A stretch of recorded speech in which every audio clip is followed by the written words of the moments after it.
Mi deseo, hemos venido para adorarte, Señor. Hemos venido para honrarte, Señor. Oh, aleluya, aleluya. Ahí donde estás, hermano, adórale por un momento más. Bendice su nombre. Dile: Señor, aquí está mi vida, mi corazón, Señor. Te anhelo, Señor, te deseo, mi alma te anhela. Quiero decirte, Señor, que a ti sea la gloria por siempre.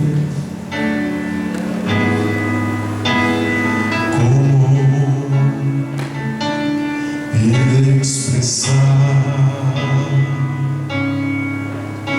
lo que Dios por mí ha hecho, que sin merecerlo Él dio su sangre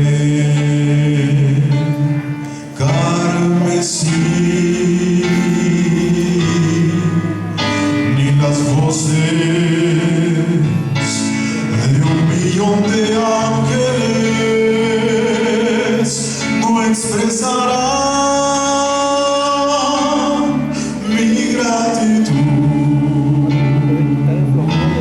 por todo lo que soy y lo que espero ser.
Quebrantar todas las estructuras humanas que hay en nosotros que nos sirven, Señor, y que a través de tu presencia, Padre, nos puedas edificar, consolar, restaurar, Señor, conforme a la necesidad de cada uno. Que seas tú, Señor, ministrando desde este momento, Señor, la vida de tu pueblo, porque tú conoces cada uno de nosotros, lo que traemos en nuestro corazón, lo que traemos en nuestra mente. Nada oculto hay para ti, Señor, pero en esta tarde hemos venido y te decimos, Señor, aquí estoy, Señor. Habla mi corazón, habla mi vida, Señor. Quebrántame, Señor, para que pueda recibir tu palabra y ser edificado. En el nombre de Cristo Jesús. Amén y amén. Aleluya. Puede dar un aplauso al Señor y decir: gracias, Señor. Gracias, Jesús. Gracias, Dios. Te alabamos y te bendecimos. Te adoramos, Señor. Eres bueno. Aleluya. Puede tomar su lugar en esta tarde, hermano. Tome su lugar y saluda al que está a su lado, por favor. Bendígale, sonríale y dígale: Cristo te ama. Sonríe, sonríe, por favor. Olvídate de las tristezas, de los lutos, de toda aquella cosa, hermano, y deleítate en tu Dios. Sonríe porque Cristo te ama.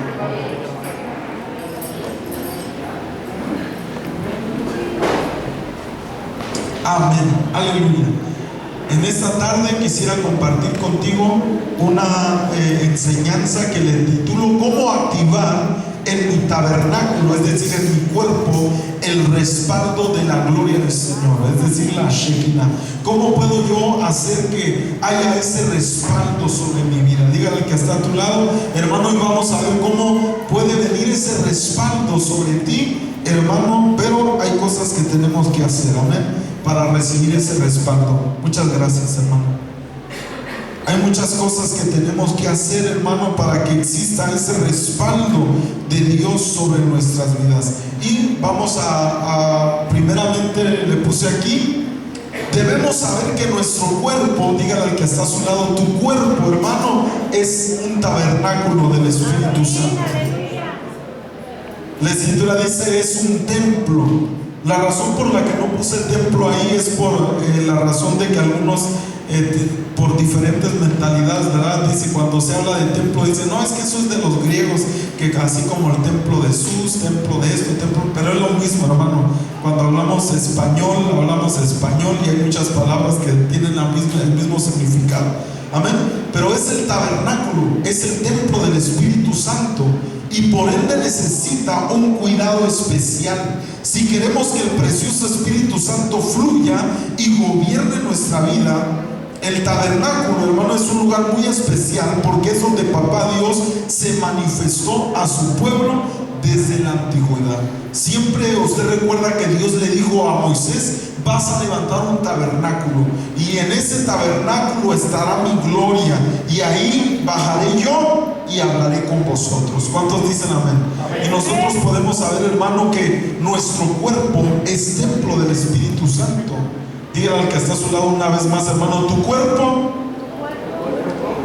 Y mírelo de cabeza a pies, pero en una buena manera, ¿verdad? No lo vaya a ver así como criticando, no, de buena manera. Y dígale: desde tu cabeza hasta sus pies es templo del Espíritu Santo.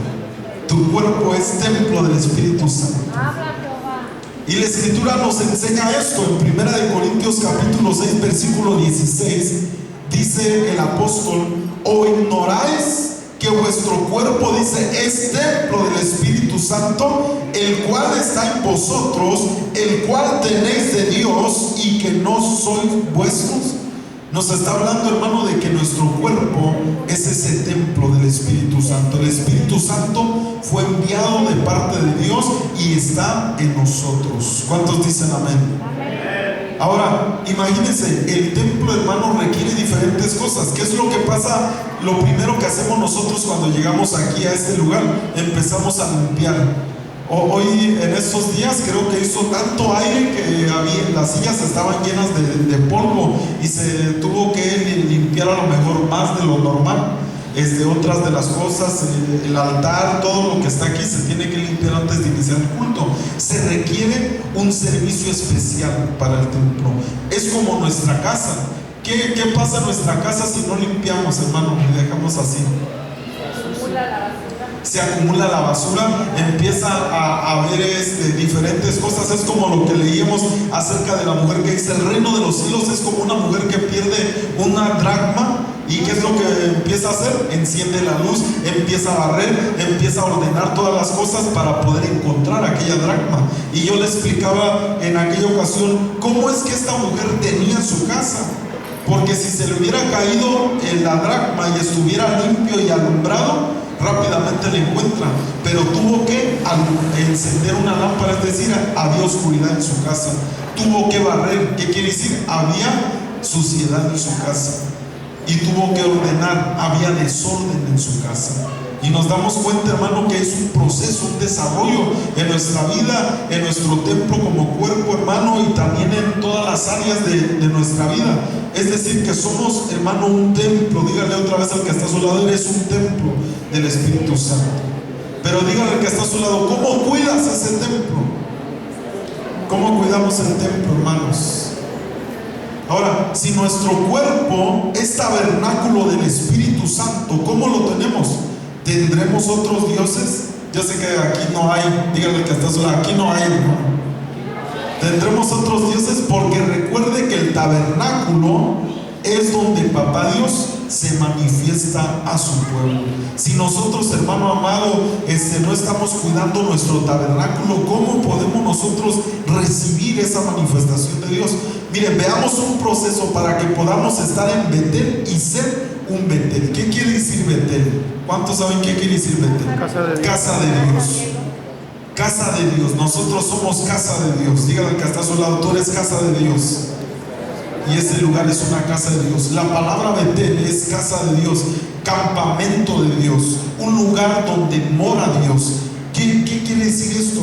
Que nosotros somos un Betel, que donde nos reunimos se convierte en un Betel, en un campamento de Dios, en un Mahanaim, que es un encuentro de dos campamentos, donde hay un campamento terrestre y un campamento celestial, donde estamos, hermanos, los ángeles de la tierra y los ángeles de los cielos. ¿Cuántos dicen amén?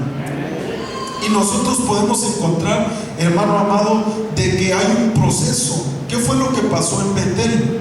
Génesis capítulo 28 versículo 10 dice: salió pues Jacob de Beerseba y fue a Harán. Verso 11 dice: y llegó a un cierto lugar y durmió ahí, porque ya el sol se había puesto, y tomó de las piedras de aquel paraje y puso a su cabecera, y se acostó en aquel lugar. Verso 12: y soñó, he aquí una escalera que estaba apoyada en la tierra y su extremo tocaba en el cielo. He aquí ángeles de Dios que subían y descendían por ella. Y sigue diciendo: y Jehová estaba en lo alto de ella, el cual dijo: yo soy Jehová, el Dios de Abraham tu padre y el Dios de Isaac. Y la tierra, dice, que estás acostado, te la daré a ti y a tu descendencia. Verso 14: será tu descendencia como el polvo de la tierra, y te extenderás al occidente, al oriente, al norte y al sur. Y todas las familias de la tierra serán benditas en ti y en tu simiente. Ahora, verso 15: he aquí, dice, yo estoy contigo y te guardaré por donde quiera que fueres, y volveré a traerte a esta tierra, porque no te dejaré hasta que haya hecho lo que te he dicho. Verso 16: y despertó Jacob de su sueño y dijo, ¿qué dijo, hermano? Ciertamente Jehová está en este lugar, dice, y yo no lo sabía. Ahora, algo muy importante: llega Jacob a este lugar que era Betel. En aquel entonces se llamaba Luz ese lugar, y lo vamos a leer después. Se llamaba Luz. Y entonces llega a ese lugar y ya se estaba poniendo el sol, así que toma algunas piedras de a ese lugar y se acuesta y se duerme. Pero cuando está él ahí dormido, hermano, ve un sueño, tiene un sueño, y ve una escalera que estaba apoyada ¿en dónde? En la tierra, y su extremo llegaba al cielo, y veía que ángeles de Dios subían y bajaban por ese lugar. Y entonces Dios le habló desde arriba y le dijo: yo soy el Dios de Abraham tu padre. ¿Cuántos dicen amén? Amén. Y entonces, hermano, le da la promesa. Pero fíjese qué interesante. Dice que cuando Jacob se despierta, dice: ciertamente Jehová está en ese lugar. ¿Y qué? Y yo no lo sabía. ¿Cuántas veces, hermano, estamos en algún lugar especial donde Dios nos ha colocado y no sabemos que Dios está ahí? ¿Cuántas veces nosotros podemos ignorar que aún en nuestro mismo cuerpo es el templo del Espíritu Santo y no sabemos que Dios está dentro de nosotros? Porque Él dijo, y yo no lo sabía: este es un lugar donde Dios está. Yo no lo sabía. Dice: y tuvo miedo y dijo: cuán terrible es este lugar. No es otra cosa que ¿qué? Casa de Dios y puerta del cielo. Sabía que había un portal establecido en ese lugar. Y dice: aquí está Dios. Dios está aquí. Ahora, ¿cómo nosotros podemos llegar a tener esa experiencia como personas? ¿Qué fue lo primero que hizo Jacob cuando llegó a ese lugar? ¿Sí se recuerda? Se agarró una piedra, ¿verdad? Y se recostó y se durmió. ¿Qué representa eso? Que cuando nosotros ponemos nuestra mente, nuestra confianza, nuestros pensamientos en la roca que es Cristo Jesús, podemos tener ese tipo de experiencias en Dios. ¿Cuántos de los de aquí tienen sueños, hermanos de Dios? Fíjese, porque hay tres tipos de sueños: el sueño que es de parte de Dios, el sueño que es del diablo y el sueño que es del alma, de que nosotros mismos producimos ese sueño. Esos son tres tipos de sueños básicos que nosotros podemos tener, y cada uno se desarrolla en diferentes aspectos. Puede haber sueños de Dios proféticos, sueños de Dios de advertencia, sueños de Dios de diferentes cosas. Podemos estudiar en la Biblia, por ejemplo, que los sueños particularmente no son del pueblo de Dios. ¿Por qué razón? Porque acuérdense, ¿quién tuvo el sueño de las 7 vacas gordas y las 7 vacas flacas? Faraón, no fue José. José lo pudo interpretar, pero el que tuvo el sueño fue Faraón. ¿Qué quiere decir esto? Que hay sueños de advertencia. ¿Qué le estaba diciendo Dios a Faraón por medio de ese sueño? Va a haber 7 años de prosperidad y va a haber 7 años de escasez. Tienen que ocupar toda la bendición y la tienen que guardar para que cuando venga la escasez ustedes puedan sobrevivir. La Escritura dice que en aquel tiempo hubo grande hambre sobre toda la tierra y fueron ellos preservadores de la vida en aquel lugar. ¿Cuántos dicen amén? Amén. Entonces, ¿cómo nosotros podemos tener sueños de Dios? Díganle al que está a su lado: ¿cómo puedes tener sueños de Dios, hermano? Tienes que poner la roca. Te tienes que recostar sobre la roca. ¿Qué fue lo que hizo Jacob? Dice que agarró unas piedras, pero lo importante aquí era que el lugar donde estaba era la casa de Dios. ¿Qué quiere decir esto? Él estaba poniendo sus pensamientos, su mente, su manera de pensar sobre la roca en Cristo Jesús. De esa manera pudo recibir la revelación de lo que era ese lugar en el que él se encontraba. ¿Qué fue lo que vio? La escalera, la capacidad que nosotros tenemos como hijos de Dios cuando estamos en Betel. ¿Por qué? Porque si los ángeles de Dios suben y bajan, tú puedes enviar la oración al Padre para que la lleven, y cuando baja el ángel de regreso te trae la contestación. ¿Sabe que así es como funciona, hermano? ¿Sí sabía o no sabía? Cuando usted le ora a Dios, hay un ángel delegado que toma su oración y la lleva al cielo. Usted lo puede revisar en Apocalipsis. Dice: estas son las oraciones de los santos.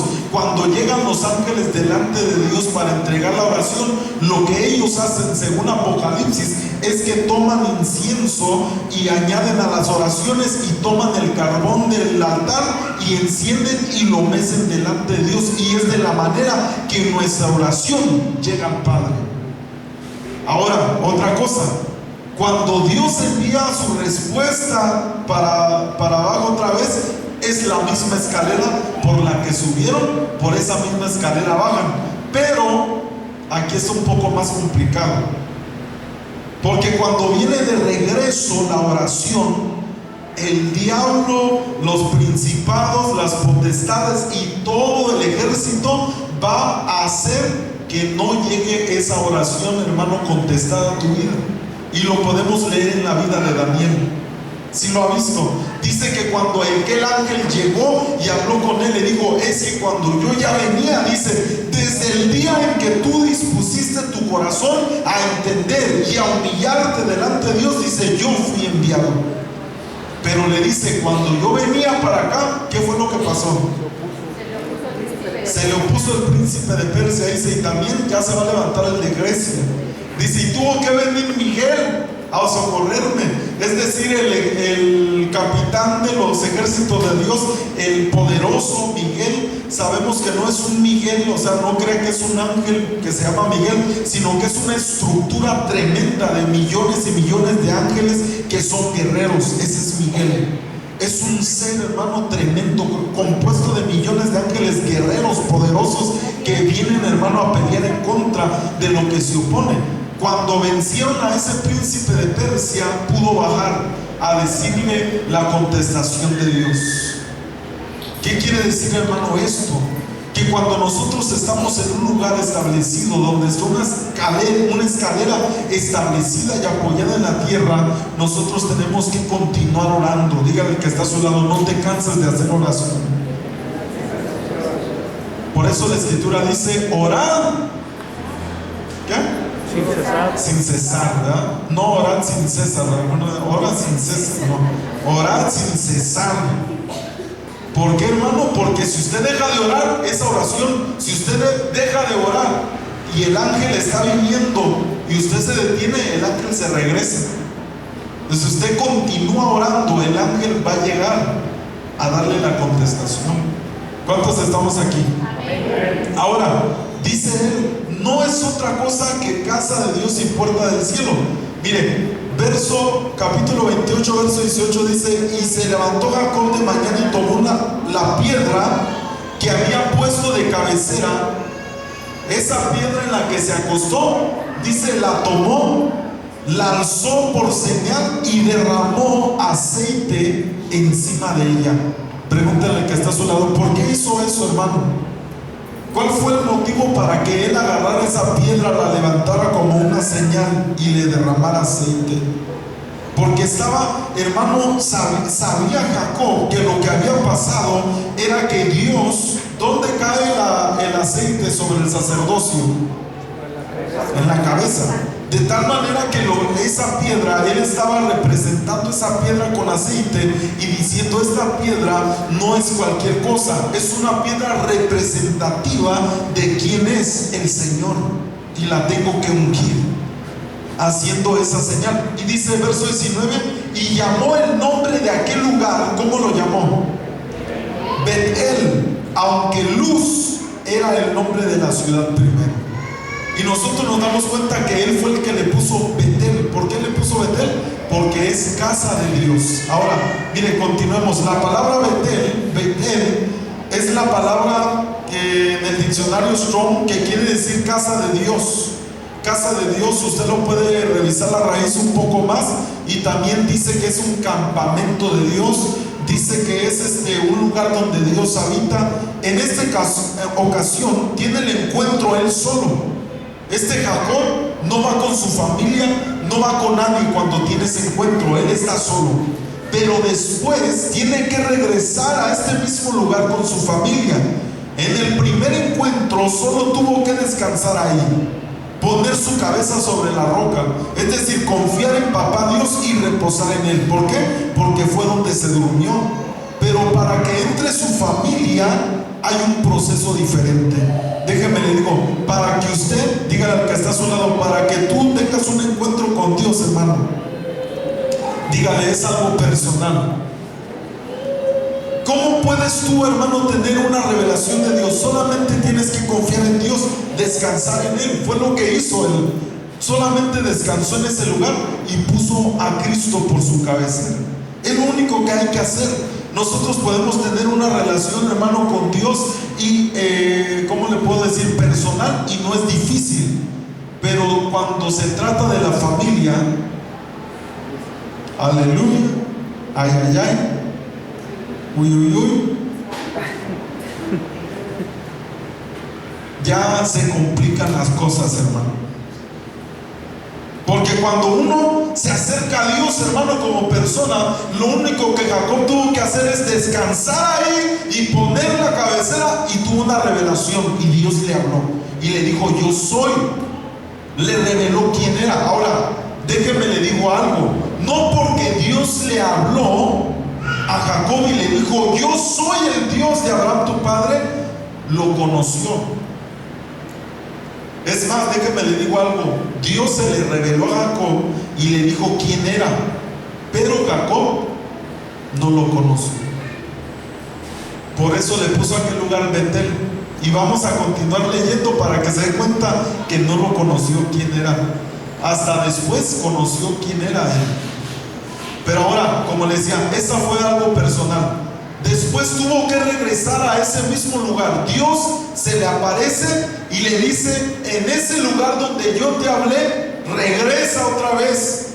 Pero le dice: con tu familia. ¿Qué quiere decir esto? Que Dios no solo desea que nosotros como templo de Dios, hermano, tengamos una comunión con Dios, sino que desea que también nuestra familia conozca de Dios. Dígale al que está a su lado: toda nuestra familia tiene que conocer del Señor, hermano.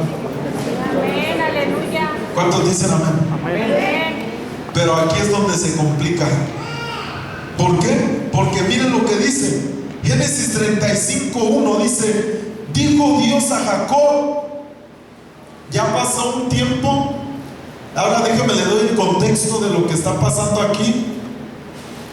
Tenía una hija Jacob llamada Dina, a la cual violaron, la secuestraron y la violaron.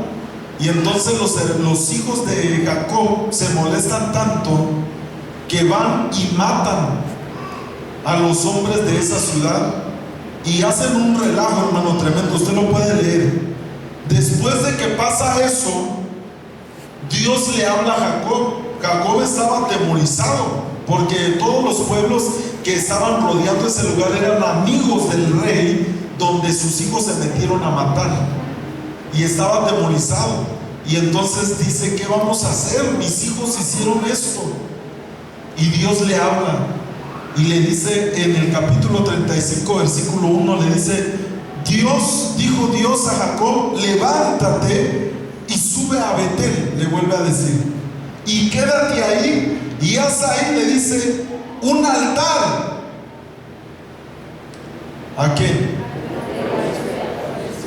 ¿Cómo? ¿Le entiende eso que dice? ¿Quién estaba hablando? Miren, vamos a volverlo a leer. Dijo Dios a Jacob: levántate y sube a Betel y quédate ahí, y haz ahí un altar.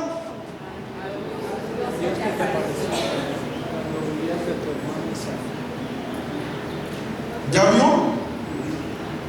Dios le habla y le dice: ve y hazle un altar al Dios que se te apareció. ¿Que no es el mismo? ¿Por qué le dice Dios: ve y hazle un altar al que se te apareció ahí? Si se supone que es el mismo. Miren, lo voy a volver a leer. Dijo Dios a Jacob: levántate y sube a Betel y quédate ahí, y haz ahí un altar al Dios que te apareció cuando huías de tu hermano Esaú. Verso 2. Entonces Jacob dijo a su familia y a todos los que con él estaban: iban a ir a Betel. Iban a ir a ese lugar donde Dios se manifiesta. Iban a ir a ese lugar donde hay una escalera, hermano, establecida en la tierra. ¿Y qué es lo que les dice Jacob? Léalo en su Biblia, por favor. Si tiene Biblia, léalo. Si no, véalo aquí. Génesis 35:2. Entonces Jacob dijo a su familia y a todos los que con él estaban: número 1, les dijo: quitad los dioses ajenos que hay entre vosotros. Número 2, limpiaos. Y número 3, y mudad vuestros vestidos. Ahora, ¿por qué Jacob les dice esto a su familia? ¿Qué no se supone que son el pueblo de Dios? ¿Por qué les tiene que decir: quiten los dioses? Quiten los dioses que hay entre vosotros. porque había dioses. Por eso le digo, una cosa es que uno sirva a Dios personalmente y otra cosa es cuando tu familia es traída, hermano, a tratar a los pies de Cristo, pero todavía tienen dioses, Sí, amén. todavía tienen suciedad.